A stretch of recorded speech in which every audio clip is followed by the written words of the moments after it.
Welcome, Pascal, to the Nexus. I am Mark. I recently started this little podcast of mine due to, well, there's so much happening in the world, and I just couldn't idly sit by and just be the little citizen in my corner. And I just had to talk and have people, especially smarter than me, talking about various issues in the world. And so I started writing and also interviewing people.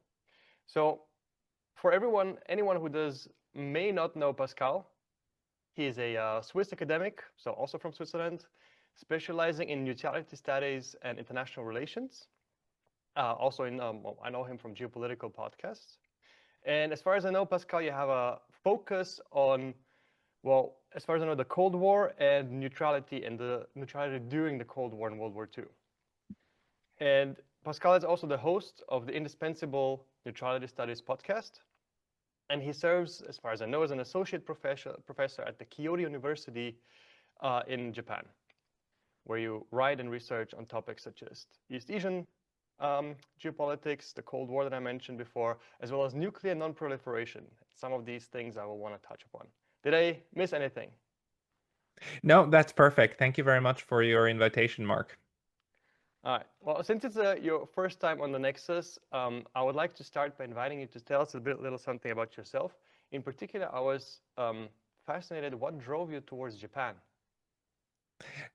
Well, you summed very well up what I'm doing. I mean, on the one hand, I have this podcast on YouTube where I also interview people and sometimes give my own analysis about world affairs. And on the other hand, I'm an associate professor at Kyoto University, where my main focus is the study of neutrality and neutral states in international relations, but neutral actors in general. And I try to build that up more and more. I've got a study group, and last year in October, exactly a year ago, we organized a conference over here and had over 40 researchers who over 3 days did these presentations on various facets of neutrality, and I try to do that every 2 or 3 years and then create books out of it and have special dedicated kind of uh, research areas within neutrality, because the topic seems small but is huge. It's vast. You can look at maritime neutrality in the 18th and 19th century. You can look at territorial neutrality in Europe. You can try to look at the non-aligned movement in the Cold War. You can try to analyze individual nations' neutrality policies over the years. You could focus on Costa Rica. You can look at the development of neutrality law as its own distinct feature in international law. You can look at current events, how neutral actors in an abstract sense are working, like let's say India in the current conflict between Russia and the United States, right? So you could use the term in a bit of an abstract way to describe the foreign policies of non-aligned nations that try to chart their own territory, and that field is something that I'm trying to build up at the moment, academically and also through the podcast in a kind of a to an international audience, and also an audience of non-academics who I think a lot of people actually have an interest in this, because they currently understand that the confrontational course of the West is something that somehow needs to be dealt with, and if possible would be good to have de-escalatory principles in international relations, and neutrality is kind of strikes a lot of people intuitively as one of those, and I completely agree that we need to investigate, and that's what I try to do, these de-escalatory elements of modern international relations. Thank you. You provided me with a lovely dovetail, because my next question was exactly going to be, as far as I know, you have also pioneered that field of neutrality studies.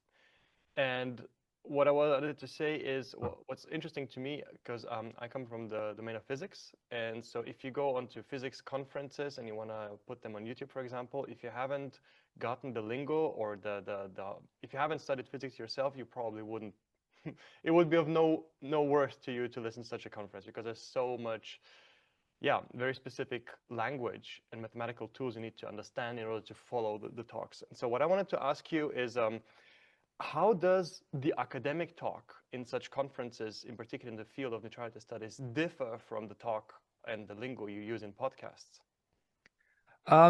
At conferences, you can expect more background knowledge. So you don't need to explain like certain events in that depth. Like at a conference, you can take it as a given that people are aware of the Portugal's neutrality during the Second World War, and you can take as a given that people are aware that Portugal was ruled by Salazar, by a fascist dictator, and so on. So you don't need to go back into all of that. Whereas in a podcast, I would naturally try to roll that out, right? So if I talk to somebody, I would try to give the background information on this one. But the social sciences and international relations is a discipline that works different from the natural sciences. Within the natural sciences, as you just very well said, uh, lingo, it's not just the lingo, it's the fact that the natural sciences are cumulative, right? Yes. The pieces of information, more fundamental ones come first, and then you build like a pyramid, right? And the closer you get to the pinnacle, let's say in quantum theory and so on, the more cutting edge it is. But you know that anyone who wants to build on that additionally needs all the background, right? So it's kind of linear in a way. Although I mean this in a very simplified manner, it's linear in the sense that it's cumulative. Whereas the social sciences, they are what I call discursive.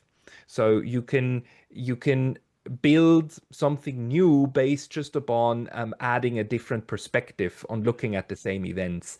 And that's why you don't necessarily need a huge baggage of background. You don't need to have learned all of the cumulative knowledge of international relations in order to work on the cutting edge of one of these discursive realms. And neutrality studies is very much an example of that. My little contribution so far is that I am the first one to have said that we should look at this at its own field. That's kind of my game. I say like this should be studied as its own um, phenomenon in international relations, whereas other scholars have in passing also looked at neutralities. I mean, there's a lot of great scholars, of course, who worked on neutrality, but none of them has said this is an own field, right? Yeah. They study it because they're historians or they're international lawyers or they are, Portugal scholars of the Second World War, and then touch upon that, right? And that's very, very important. And I'm saying that we have here a phenomenon that repeats time and again, and that behaves according or that according to certain repetitions that we can try to understand and unpack. And if we do that correctly, we might understand how this tool of international relations also works and make it useful over time. So, but that is not something that depends on your knowledge of Portugal over the last millennium. Yeah. Therefore, it's much more accessible, and that is something that then also lends itself very much to a podcast because you can explore these different parts and bits and Yeah. pieces, and you don't need to have the highly detailed knowledge of an expert in order to follow. But if you do have the highly detailed knowledge of an expert, then you can build upon that and try to figure out a couple of nuances. And Yeah. that's what we usually do in the conferences, right? We try to go into the nuances. But in this sense, it's a very, very accessible field overall. Well, thank you for that.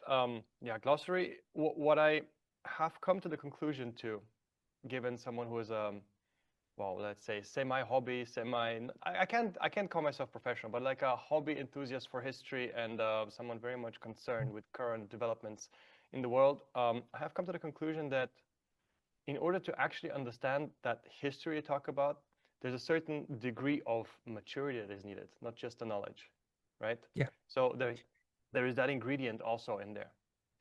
Um, I would like, so that we glossed over personal items. We went over international relations and neutrality. I obviously have many more questions in there, but I would like to proceed towards geopolitics and current affairs. So obviously, since I'm interested in the topic and I have the podcast and I write about it, I also have conversations about current geopolitical events with friends. And I often get the question why I personally am so preoccupied with Ukraine in particular. And obviously I have a swath of answers towards that one. But I would like to, well, hand the ball over to you, the expert, and ask you maybe to start with something that academics usually hate to do, because we like to give the context, we like to set the setting, right? Could you give give us your 2-minute, maybe 3-minute nutshell overview of Ukraine as a whole geopolitical situation, right? Well, you're putting it very well. It's not just a country. It's not just a conflict. It's an entire situation. And to understand what the situation is, that is a huge task. But I completely agree with you that we should be obsessed with Ukraine because it is the defining geopolitical situation of our current age, especially in Europe. I mean, this conflict in a way is not just the first time since Yugoslavia that we have again like massive warfare and international warfare on the continent. It is also the first time since I would say since the Second World War that we have a mass conflict between real like great powers, and that's playing out on the continent. And when we talk about the Ukraine situation, we really mean more than just the fact that you have Russian soldiers in Ukraine fighting Ukrainian soldiers in the trenches and blowing each other up with these horrible methods of modern warfare. Most enigmatically, of course, the drones. But we have different layers of this horrible conflict that create a situation that I think all of us intuitively somehow understand is quite important. We have at least three. I think of the conflict as in these three layers. The first one is the local one, where you have the Donbas regions that try to separate from the rest of Ukraine after what happened in 2014. And let's talk about this later. I'll just use references for now because this needs to be delved in, of course. Then we have and that layer has a very strong local like Ukrainian component to it, right? With like differences in the understanding of how Ukraine as a state should work, function, and what it should and should not do, including language rights and so on. Then into that plays, of course, the international scene that you have Russia supporting this part and having supported it since 2014, also militarily, and that the Western nations have been supporting the other side, the Ukrainian, the Kiev government, including building up their military forces since 2014, and also that's something we need to go further into. But so we have this dimension, and then of course what then 2022 became the direct war between Russia and Ukraine. But then we've got the third dimension, which is the proxy war that the West is waging against Russia through Ukraine by using Ukraine as a staging ground for a NATO war against Russia. And although it's not NATO troops fighting there, really by now it is utterly clear, it's Ukrainian soldiers that use NATO weaponry, and like a lot of NATO weaponry, a lot of it, in all different shapes and forms. And that has been happening over the last 3.5 years of this horrible war. And the Russians who had to change their strategy and tactics in order to confront this reality, a reality that they also brought about themselves, right? But the conflict then developed in several stages, and depending on how this thing ends, we will have a different security configuration on the European continent, and probably also extending all the way to the United States. So in a nutshell, the situation is very important because a lot of the next decades are going to rest upon what's happening now. And that's aside from the fact that this is really the first time in 20, 30 years that we have mass violence on the continent. Wow, very eloquently put. Thank you for that. Yes, so what you said is in a better put way what I tend to answer to my friends, which is shortly put, it's the pivot where we switch from one world order, where I summarize what you said before about the security structure in Europe, actually worldwide, to the next, but in particular in Europe. Yeah. Yeah. Very well. And Yeah. may I just add to this one thing? I published yesterday a very short essay on my Substack, Mhm. arguing that we now are done with the post-Cold War. Post-Cold War was the way that we described the year since 1991, and we did that for a long time. And I always felt this is strange that we use that expression because whatever is post something is necessarily anti something, right? It's before something else. Mhm. So what is this in between period that we're talking about? And by now it seems to me clear that the new period probably we will come to say like it started around, let's say 2022. February 24th. Let's pick that as a date, especially for the Europeans. I think that February 24th of February 2022 is this very important date when something significantly changed. And it's not that the military element that was huge, but that's not the defining issue. The defining issue that is that it is now possible for other states to not go along with like core interests of the Western world. For 30 years, we lived in a place where the core interests had to be respected by everybody else, and they were just ordered to follow, and follow they did. As not completely, but they never opposed in a way that it was opposed in February 2022. And so my conclusion is that we will in the future probably not remember these 30 years as post-Cold War period. We will probably remember it as something like the unipolar moment Yeah. when we really only had one center of gravity, and that one was ramming down its version of world politics everybody else's throat. And that kind of came to a close. And the close is not a clear cut, right? It's not just the 24th of February. It was a process, and understanding that process that led to this, that's one of the things we are trying to do. Let us get into that process. Some say that the current war in Ukraine is the result of US strategic planning since 1994, where Brzezinski published his Grand Chessboard book, the former Yeah. national security advisor, right? And they claim that this war is nothing other than the continuity of US policy, to put it in the words of Brian Barletic. Yeah. Uh, and but in fact, I would argue that Ukraine is just another. Well, actually, not I. They would argue that Ukraine is just another example of a long series of examples, because ever since the Mujahideen, um, the U.S. has been building on its strategy of global total dominance, the unipolarity that they seek. And they have done so also in Europe. They have also trained and operated Gladio and other similar factions that actually perpetuated a lot of terrorism within Europe. As far as I know, over 10,000 people have died, with many terrorist attacks, trained, armed, and organized by Sakeur in NATO. And this has gone over to a wider implication, which is a wider war, which is the war in Ukraine. And it is just one example of a long series of consistent policy that the US has done throughout the world. So this is not something that kind of happened. This is not because Russia wanted it there, but it actually has been planned. And another brick in cementing that argument is also the 2019 paper, the RAND Corporation paper, which in great detail sets out the plans for how to conduct this war. Would you agree with that statement, or do you think it's much more of a dynamic situation that kind of happened to rise?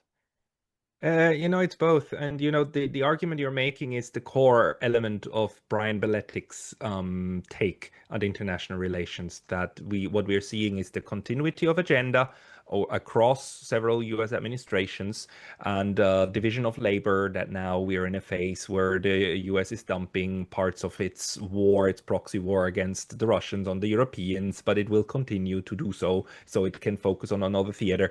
And he very rightly points toward, for instance, that Rand Corporation paper. And I would say he's very right. But there's one element, which is that not everything is set in stone. So especially when we look at things post facto, we often tend to understand developments as, following a path, because we are already at the end point, right? So we see the path in hindsight. But as much as the Rand Corporation paper is important, I dare you to look for other papers of the Rand Corporation, of other think tanks. They shell out every year tons, like tens of such papers, similar papers, and they have different recommendations. They have various analysis. I can send you a paper also by the Rand Corporation in which the authors argue that Central Eastern Europe needs to be used as a bridge in order to create a strategic stability on the European continent, and they also have like plans of what should happen and policy recommendations. So the United States, as a political animal, which is of course a pluralistic animal where you have various centers that try to think and various centers that try to influence foreign policy.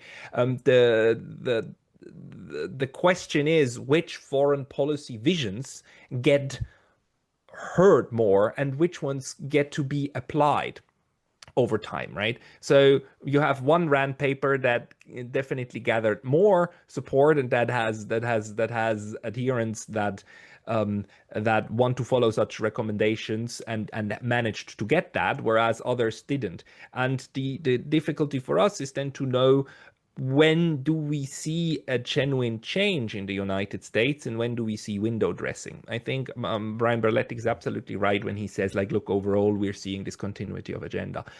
So we shouldn't expect that anything is going to change fundamentally soon. You have very good reasons to believe that. On the other hand, we also have moments when US foreign policy fundamentally shifted in the past. So it's not as if we don't have precedents over policy shifts. My standard example is that until 1941, for 150 years, US foreign policy, very importantly, also relied upon neutrality policy. Mm-hmm. The United States was, in my view, the most important and pivotal neutral actor of the 19th century. Not neutral in the way the Swiss were. Completely different, a belligerent neutrality, a very aggressive neutrality, but they used neutrality as a foreign policy concept toward the Europeans in order not to get sucked into their useless wars. And they did so very successfully for 150 years. And they didn't deplete their potential by interacting with the European wars. Now, this foreign policy changed in 41 and it never went back. And just think about, how even the US intervened in the First World War, right? They entered the First World War and it helped bring it to an end that was beneficial to the UK and France, right, and to the detriment of the Germans, the Austrians, like the Entente powers, right? And then it went back to its shores, right? It didn't maintain troop presence in Europe. And actually, in 1945, a lot of Europeans were worried that that's exactly what the US will do again. They will go back again to their standard foreign policy, which is not to bother too much with the Europeans unless they are knee deep in their own problems. But they didn't. They changed the approach, right? They changed the approach toward little green men everywhere and 800 US bases after 70 years all over the globe. That's a completely different strategy from what we had before. So the question to me now is, will foreign policy strategy change again, like a little bit? Or fundamentally, it's not that it cannot happen. But Brian Berletic is correct when he points out that it is unlikely that it will change consciously by the decision makers in Washington very soon. But maybe underlying the fundament of the decision-making process might be shifting. And this is something that I'm interested in trying to observe or describe to somehow get a feeling for where things can go, because the situation now in 2025 is different from what the situation was in 45, and definitely different from what it was in 85, right? So we need to somehow try to understand what this leaves us with in terms of what the policy choices of the United States also are. Yeah. Okay. Thank you very much for that detailed answer. I have something that, again, dovetails into that, which is I have written an article called The Mind of a Neocon. And I actually in this article, so one of my interests is also psychology, right? Again, amateurish hobby, but I have read my fair share of books. And I don't know if you're aware of this, but in psychology, the equivalent to the physics standard model with which we so successfully describe the universe, right? The equivalent in psychology, more or less, is the big 5 personality types. A model with great predictive power of, well, personalities. Okay. And layer on top of that, you can layer value types, which goes back to research from Jonathan Haidt and colleagues, where you distinguish between conservative and liberal value types. Those are just names, but they go more or less along the political directions of liberalism and conservatism. And so what I do is I sketch out the archetype, following Carl Jung's archetypes, of the neocon. And what I suggest is we take realism, the model of international relations proposed, for example, by John Mearsheimer and others, which according to his own claims has a predictive power of like 75%, right? Yeah. And then we add an add-on, which is the psychological personality types. And then we can predict all the unsuccessful policy of the US, which goes against their own interests. Therefore, it would be illogical according to realist theory, such as all the adventures in the Middle East and so on. And they're perfectly explainable by the psychological traits feeding into realism of the neocon. And I think this goes towards, in at least one of the aspects of what you said, of the unpredictability of US foreign policy. Because the continuity of policy would be something like pure realism, let's put it this way, but then you have the unpredictability of ideology and personality feeding into it. Also, everything else that happens in the world, right? Yeah, I just wanted to get your opinion on this very short sketch of maybe. No, this is very important, and Mearsheimer is an interesting guy. I mean, he's realist even about his realist theory, in the sense that he doesn't try to claim that he has a theory that can predict the movements of world politics for all eternity. He just says he has and I would call that, a heuristic, a rule of thumb that gives you a good sense, a good indicator for what kind of actions to expect in general. But he doesn't try to say that this is the only thing that matters. He himself gave the example saying that, look, my theory says that local actors don't matter. What matters in world politics is the setup of the system and the power differential between the power centers, and that's what determines the way the world ultimately works. But he himself wrote an entire book about a domestic factor, namely the Israel lobby, and how the Israel lobby is responsible for some of the irrational, IR realist type irrational behavior when it comes to Israel. So he himself basically says, like, no, there are other factors that need to be taken into account in order to make sense of the behavior of even the great powers. Now, this to me speaks very much for him, and it speaks also to the importance of studying parts outside of the realist paradigm, right? So that's, for instance, where I also think that norms cannot be completely ignored, even though realists often frown upon that. But norms do matter in terms of how people make decisions, and those decisions can actually even contradict certain fundaments of what realists would say how states do make decisions. Because at the end of the day, the realist school says, like, under a perfectly rational model, our perfectly rational model, this is what states should do. If they don't do that, then it's classified as irrational. So we need then to, you basically, you classify stuff out of the realm of rationality, but you then still try to understand those. And psychology, it's a very, very strong contender for a, let's call it in social science terms, an intervening variable into understanding what moves countries. And you do have these groups of people, and the neocons are one of them, that are basically a group of like-minded individuals that have a certain also personality type. I would say that's correct. They are very strongly favoring dominance over others versus agreeability or some other character traits that would make you susceptible to a negotiation versus just ramming down your preferred outcome to everybody into everybody else's throat. So this should be studied, but then we also need to study why it is that such individuals get more weight in the policymaking process. Again, the United States is not it's not a unitary actor, right? Donald Trump is not the United States. Donald Trump is an important cog inside the machinery of the United States, but it doesn't make everything work by itself. And also, if you study the psychology of Donald Trump, you would still not be able to predict how the United States at the end of the day is going to move, because there's other wheels involved, right? So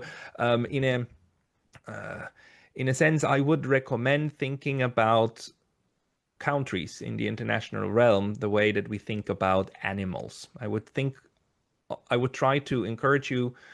Let me put it this way. In biology, you and I, we are aware that we're made out of a couple of billion of cells, right? So we're nothing else but just a pile of cells.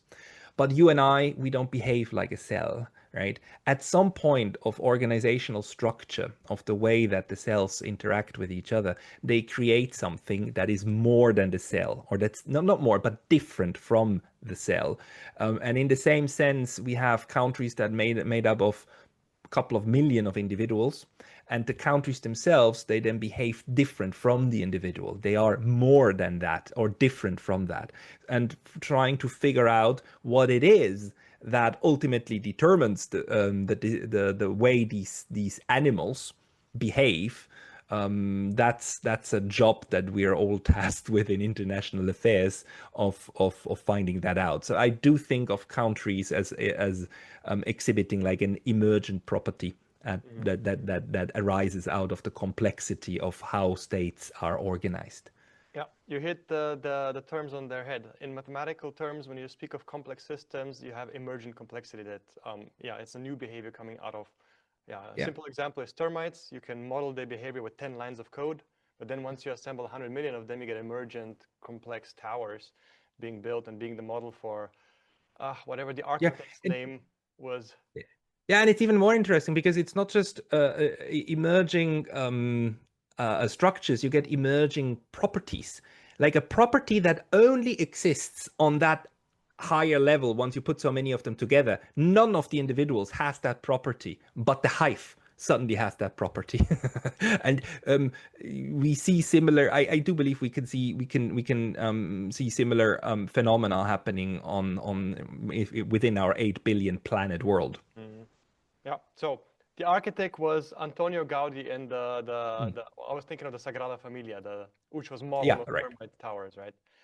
Okay, so we have lots of ends we can go towards, threads we can pull. I had something that is more of a personal interest to me, which also arises in debates, which is we have this story about Russia, right? And we have this narrative about the evil bear. And I recently did some, what I like to do in the morning, so I teach. And in the morning, sometimes in the first 5 minutes, you're free to do what you want. You can go for a stretch, you can sing, you can just let them talk about their weekend. And what I tend to do is I do media competency exercises. And that is a dangerous thing, and I already got censored by the school, which to my, in my opinion, which level are you teaching on? Gymnasium, so everything above 15-year-old. Okay. And so what I did is I took a screenshot from a newspaper, the London Illustrated Times from 1855 during the Crimean War. Yeah. And I showed that to them. And you see the exact same propaganda lines. The Tsar, the evil dictator, Russia understands nothing but violence. They cannot be negotiated with. If we don't stop them there, they will take Constantinople. And there were like 5 such points which are almost verbatim today's narrative. And yet they never took Constantinople. And yet, if you go through all the items against Russia, if you go from, from the Magnitsky affair, if you go over the Litvinenko poisoning, if you go over the Skripal poisoning, the Navalny poisoning, if you go into the Überlingen plane crash, if you go into, the recent cables that were caught in the Baltic supposedly by the evil dark shadow Russian fleet or something, and even if you go to the actual war that happened in 2008 of Georgia, we have the 2009 Heidi Talavini, I think, report, who clearly states that it was actually the Georgians who attacked. Yep. And no matter which of these items of egregious Russian behavior you go through, I'm having a hard time to find something really egregious that Russia did or does in the international field of relations, right? Obviously, they have higher incarceration rates. They have a lack of opposition, which also can be explained by the pressure of the West, et cetera, et cetera. But let me ask you, can you name one or two egregious items that Russia is responsible for? Something similar to, what we do in the West, starting wars all over the place. I mean, give me a time frame. There are things I Since would 1990. say since 1990. Yeah, that's the most relevant, I'd say. I mean, there was a very dirty war against Grozny and the Northern Caucasus. Like there was bloody intervention. Well, within the own state borders, right? I mean, it was not a pretty affair. But of course, there were reasons for that, which is the separatist movements of that place. But then again, Who funded them? so we need to discuss what is I need to discuss. There is no modern state, especially not great powers, that can become great powers without the exercise of violence. That's my And thinking often, too, yeah. that's the Chinese too. You can always point to Tibet. You can point to Inner Mongolia. You can point to very brutal moments in the development of these great powers. And in China, that includes the Great Leap Forward, which was really a big fall backward in terms of the well-being of their population. You can in Russia or the Soviet Union, you can point to the Stalinist purges and to the kind of very repressive and frankly horrible policies this led to. The way that the Soviet Union was also trying, was not just trying, was taking charge of political developments abroad. I mean, Mongolia. There are these horrible stories of Stalin basically telling the Mongol dictator at the time that he just has to kill his intelligentsia because they're in the way, and that they did that. More than 10,000 people died in Mongolia, tiny little Mongolia at the time, and rooting out also parts of large parts of the religious establishment there. But those things happen. I mean, if we look then at the United States wouldn't exist the way it does today if it wasn't for a genocide on the North American native population. About 10 million people had to disappear, had to die in order for the United States, the way it exists today, to exist. And apologists of this will say, like, oh no, they just died because they had a cough, right? Yeah. It was the flu. It's like, well, no, we can clearly point toward policies that were meant to lead to to large scale dying and prevention of births and incarceration. And even the way the United States was partitioned into states was made sure that you would never ever have Native American tribes that make up a majority of the population of one of these states. To that level it went, right? So we cannot point to a great power that is without sin, and that, by the way, also goes for the United Kingdom. It's very rich for the UK in 1855 to accuse the Tsar of being like a draconian autocratic ruler, while you have your king and queens and you rule over an empire where the sun never sets on, and you starve millions of people in India. It's like, it's very rich to then accuse others of the sins that you yourself are guilty of. It's different when we look at smaller countries, right? Smaller countries, because of the sometimes require less violence in order to keep them together. But like when we look at the large ones, there's none without sin, and that of course also goes for Russia. But then again, when you ask, since the 1990s, Russia was exhibiting very strong desire to live, especially with the West, and have a common security framework. By the way, not just since 1990, the Soviet Union did that ever since before. In 1954, they were suggesting to have a common security framework. Ever since then, they were suggesting to have a neutral Germany in order to de-escalate the Cold War tensions, and all of that was basically I mean, was wasted. The one that wasn't wasted was the moment when the Soviet Union said, okay, let's have a neutral Austria, based upon their own wish, and that played into their hands very much, and the Americans and the others let that happen as well. So we have moments when you had cooperative security forming, most of course then also in 1975. A lot of people don't know that the original idea for this Helsinki process, for the CSCE, the Conference for Security and Cooperation in Europe, the idea for that came from the Soviets. From Gorbachev, They right? had the sorry. I think it was. I mean, I'm not. That was as the savvy 19 sorry, that was Cold War. That was 1970 70 to 75. That period was these 5 year of negotiations for the creation of what today is the OSCE, the Organization for Security and Cooperation in Europe, which by now is basically sidelined and checkmated. But that, this 1975, the Helsinki Final Acts, and were very, very important because they gave this kind of structure to the continent and a basic playbook of what cooperative international relations can look like.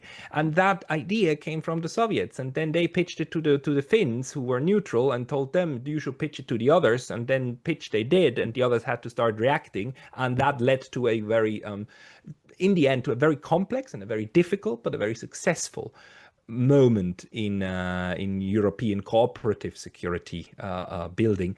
Now, long story short, is that since the 1990s, I would say the sins of Russia definitely pale when compared to the sins of the West, including the dismantlement of Yugoslavia, including the interventionism in the Balkans, including the interventionism in West Asia, the ravaging of Iraq, of Syria, of Libya. I mean, these crimes killed so many people that whatever happened in Grozny and so on in the 1990s, and the way the Russians were using force in order to reestablish a presence even within their border territories, just pales in comparison of that. And plus, again, like the 2008 war, again, the West until now pretends that Russia started it.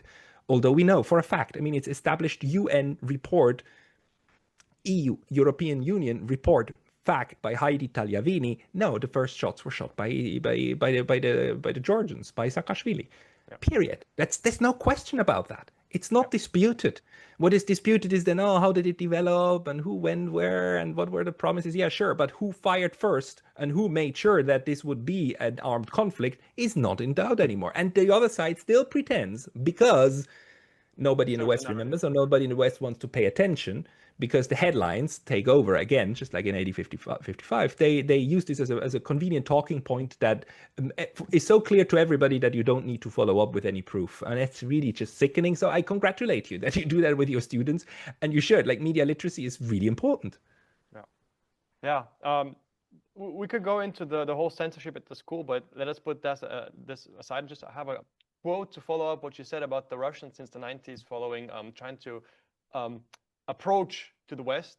I have a quote by Dostoevsky all the way back in the 19th century.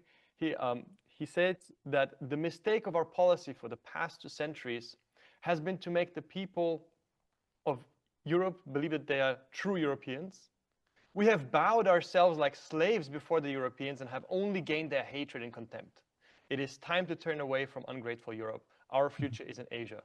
And I think that is what's happening today, if I'm not mistaken. So it is what's happening. Yeah. Yeah. But on the other hand, so I've never visited Russia. I don't know, but I look at pictures from St. Petersburg. I look at pictures of Moscow, and I look at pictures of like the Russian countryside especially in the West. And it's just like, I mean, Western Russia. It's like, well, those cities look very much like cities that I would know from Europe, right? It's the style, the churches, the central square, So Russia is, for all intents and purposes, of course, to a very good part European, but it is also to a very good part Asian. It's to me the quintessential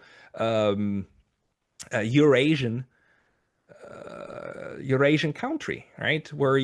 Because the idea that Europe and Asia are 2 separate continents, that really only exists on that one continent. It's the only landmass that we take apart mentally. All the other land masses, at least, South and North America, there's the Panama Canal that kind of cuts through. At least the sliver goes really, really thin.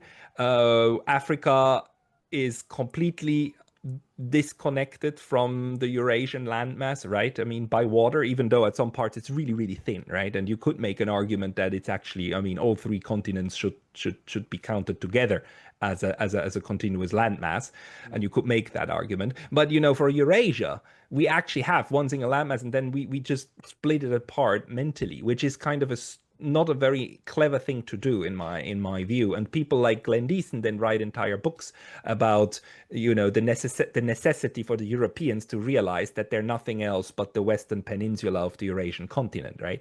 And that they're not even an important peninsula. They're a small part and a relatively insignificant part because we have relatively few natural resources. We have not very accommodating climate, most parts, for massive agriculture, right? The good weather and the good part and the resource rich part is actually in the east.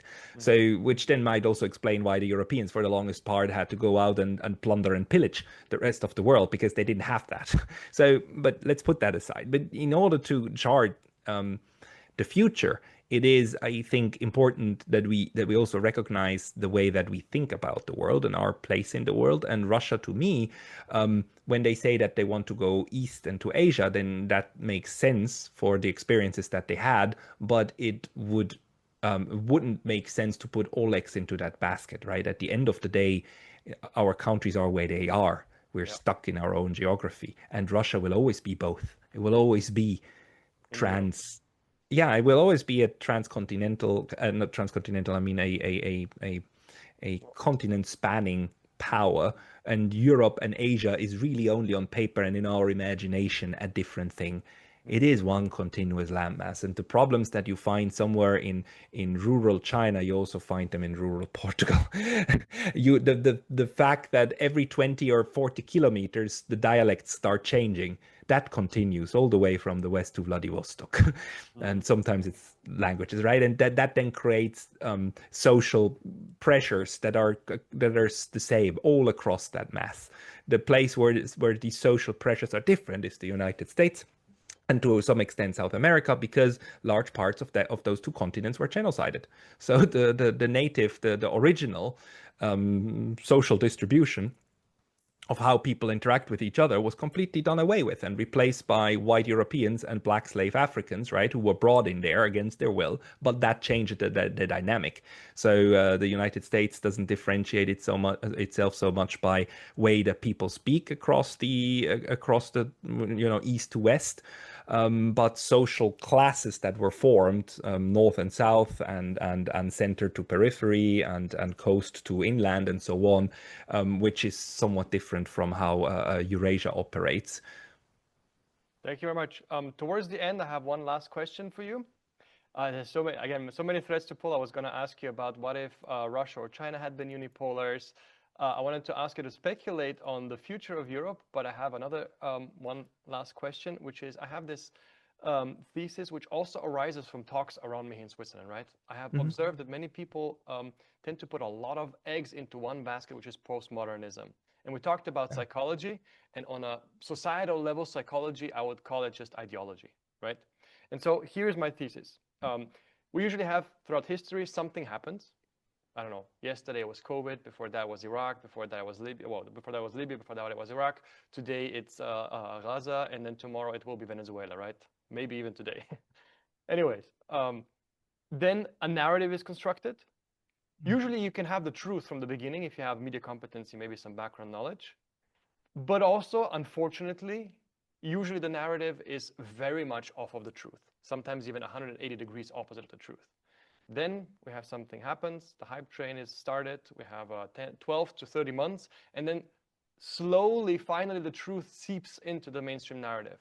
But by then, everything is forgotten, all the responsibility, so to say, is forgotten, and we move on to the next thing. And I would say we have ridden ourselves so deep into this postmodern constructivism that the world is what we make, that our world is the stories we tell each other, and this whole psychology thing about, bettering yourself through the stories you tell yourself and so on, that we have built our own domestic and foreign policies on that. It becomes an actual ideology that seems to be sickening the West. And it goes all the way also into our whole LGBTQ and other ideological divides and so on. And it flows also into this foreign policy we talk about. What do you think of that, thesis, hypothesis? Well, it's a good thesis. I mean, I do believe we that's exactly what we need to study, how also these currents of social structure and social memes and so on start impacting foreign policy. I mean, it's true that we're going in the political West, as Richard Sakwa calls it. He just uses that term to not use, the collective West, but these countries that look at themselves as the Western nations, right? And this value community, especially the transatlantic one, right? How we are at this postmodern and point where, especially in the United States, you have this idea that humans are not defined by what they are or how they are born, but what they want to be, right? No, sorry, that's not it. Sorry, the opposite. Not what you want to be defines you, but how you were born, and then you need to discover that. So there's even though you're born as a boy with all of the physical features of a boy, if you go deep into yourself and you figure out that you're actually a girl, then that becomes a new reality, and that needs then to become a legal reality, and that needs to become a recognized reality, and so on. But we don't need to go into that, whether that's right or wrong. But if that's a different conception from, like, let's say the discourse in the 60s, 70s, and 80s when the issue was like, what do you want to be when you grow up? What would you like to become? What would you like to make yourself? I mean, the American dream built on the idea anyone can achieve anything over here if they just want it hard enough, right? So we're at a different moment, and whether that moment then also has a feedback loop into foreign policy, where suddenly we think like, okay, we just need to really figure out what we deep down are, and we deep down in the West, we are great powers. We are France, we are Britain, we're Germany, we are Europe. And if we just will it hard enough, we just need to tell the Russians that they need to accept that we are great, and then they will do so, because that's how a fair world is. And then the Russians go like, oh yeah, you and what army? And then they go like, how the Americans? It's like, yeah, sure, that's why we care about the Americans. We don't give a damn about you, because without the Americans, you're neutered. Daddy Americans. Yeah, that daddy. Yeah, literally. I mean, he said it in. I mean, it's just paradigmatic, right, for where we are in terms of that weird psychology in Europe. And I have especially my problems with the Europeans, because they seem to live in a fantasy world. I mean, the Americans too do not always recognize reality, but it's at least less of a make-believe world than the Europeans live in, because they are like even second-hand or third-hand kind of hand-me-down fantasy world that they're in, and that then leads to very poor policies, and it leads to a propaganda environment where you need very good media competence in order to get out of it. And actually, the system we are building right now, or that's being built around us, keeps us from doing so more and more. It's becoming more and more repressive. I mean, all of these values are being turned upside down and used against the population of this continent, and that's of course a very negative development. The problem is it's hard to oppose that. Although we see that, I mean, these channels, what we are doing, the podcast and the lamenting of this, is of course part of trying to push back. The demonstrations that we see against the Gaza genocide are part of the pushback. But what this does is that the system tries to crack down even harder. Yes. Because there's certain policy elites and so on who have a lot to lose, and so they go even harder after those dissenting voices, because these people they even believe in the BS that they tell us, like deluding themselves, right? And again, the best liar is an honest liar. The best liar is one who believes what she says. Because they will defend that viewpoint to the end, right? To the bitter end. So, long story short, I kind of forgot what the original question was, but I think that's what we're going through at the moment. All right. Well, thank you very much, Pascal. Where can people find you and follow you? Neutrality Studies on YouTube. My Substack, if you just look up my name, Pascal Lottaz, and Substack, you'll find that. And I try to publish something like 2-3 times a month, sometimes a bit more. You can go out and get one of my books, for instance, on permanent neutrality. Of course. Edited volumes, like other people's great essays in here, and so on. I will link everything you just mentioned below this video. I just want to give you a little piece for myself.